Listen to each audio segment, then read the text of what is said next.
Okay. Well, Steve, it's a great opportunity to be able to stand here and discuss the Woodford dynasty, and I'd very much like to get you to explain maybe briefly the background of the company, Sure. Where it started, and how it got to where it is today in regard to creating an incredible product which effectively operates in the winter months of the year. So it goes back to 1929. That's when my grandfather started Woodford back in Iowa. It was in Oskaloosa, Iowa, small town Iowa, then eventually moved to Des Moines. And it kind of struggled through the Depression. If you, the Depression hit in 1929, and he started the company 1 month earlier. Thankfully, they had very low overhead, almost nothing. Okay. And so that helped a lot. And so they kind of limped their way through the Depression, got through, and the first product was the good old Y34, but it didn't start out. Okay. So this was the original design of a Y34, and you can see that they look very similar today, but there are lots of changes. Most of them are small changes. There are improvements that we've made over the years, but for example, this linkage assembly used to be one part, and now you can see that it's composed of multiple pieces. Okay. That allows, when you operate this, there's always some torquing on the side of this brass pin. As you go up and down, it constantly gets torqued over, torqued over, torqued over. And so this design allows for more flexibility, okay, and less torque on the brass pin. Because we design these to last 30, 40, 50 years.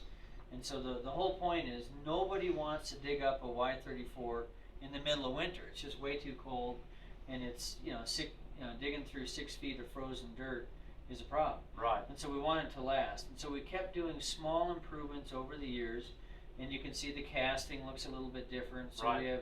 we have better metal. The way that this plunger works is different today. This is there's a rubber part in here that shuts off the water. Right. And so not only is the rubber higher quality material, yeah, it also bonds better to the brass stem. Okay. Because sometimes if this doesn't get used for a long time, that can freeze in there and yeah, pull off that rubber okay, plunger. And so what we did was lots of small continuous improvement changes. And today, if somebody has one of these installed on their farm in Iowa, we can repair it easily. Right. They can say, I've got an 80-year-old hydrant.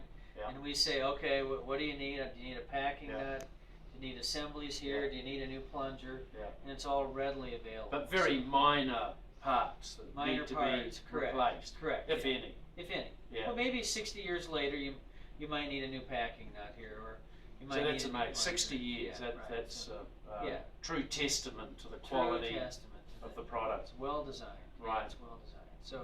Yeah, and it would be fair to say in the US market that, without over-exaggerating, that a large percentage of livestock farms would have one of these on their farm. Would that be right? Oh yeah, I think it's well over half.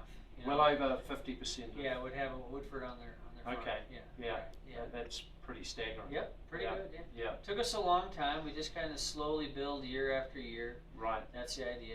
We're trying to sell quality products to people that want it. Okay. That kind of thing. So. And so the manufacturing, we're here at the headquarters in the manufacturing facility, and that's based here in Colorado Springs, Colorado. Yep. Yeah. It's all done right here. All done here, and it's shipped throughout the USA and Canada. Right.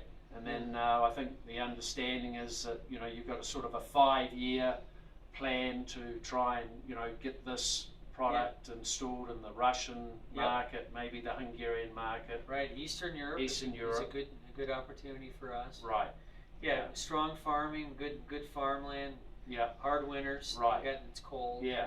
So And as you know now, we traditionally in Eastern Europe, they winterize, and so obviously that's going to be one of our big obstacles in trying to change the mindset, right? It takes a while, yeah. Yeah. So like on a residential product, if you're not used to thinking that you might want water in the winter, right, you may not realize that you want this or need this. Yeah. But this shuts off in the heated area of the house, so this will drain water every time every time you shut this off, the water drains out through here.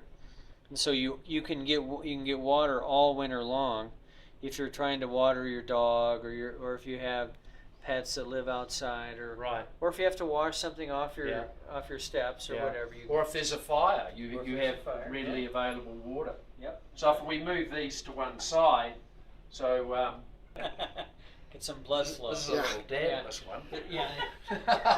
It's a real one. It's a real one.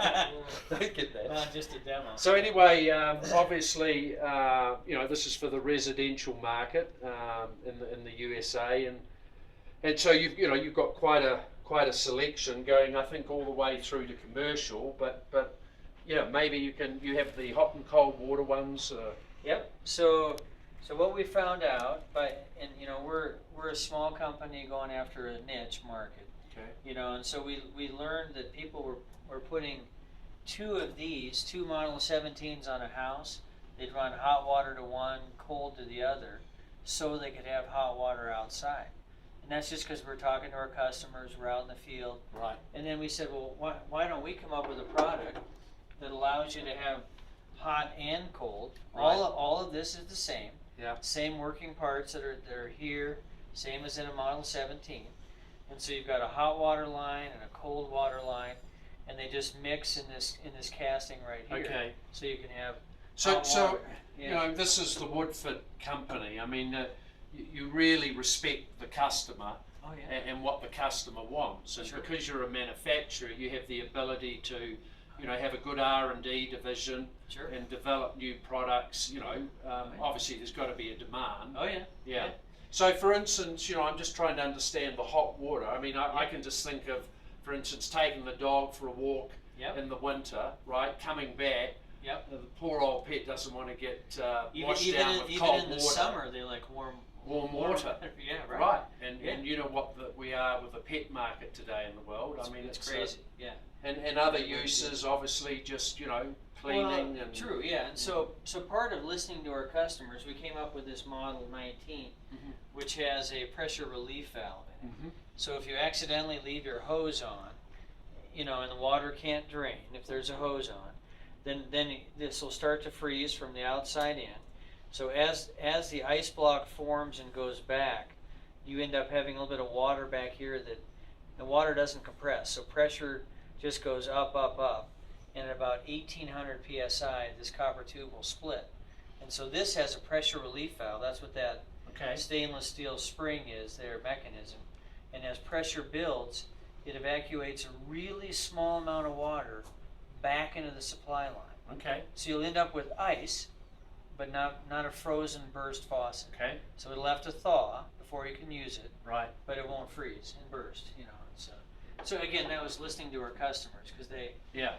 And you're quite right. A high percentage of people will not undo that hose. They'll have the hose lying or around. At least once. Yeah, at least once, right. And that's the one you want to. Yeah, and they don't want it. We don't want it either. We'd rather not have them have a problem. Right. But it happens.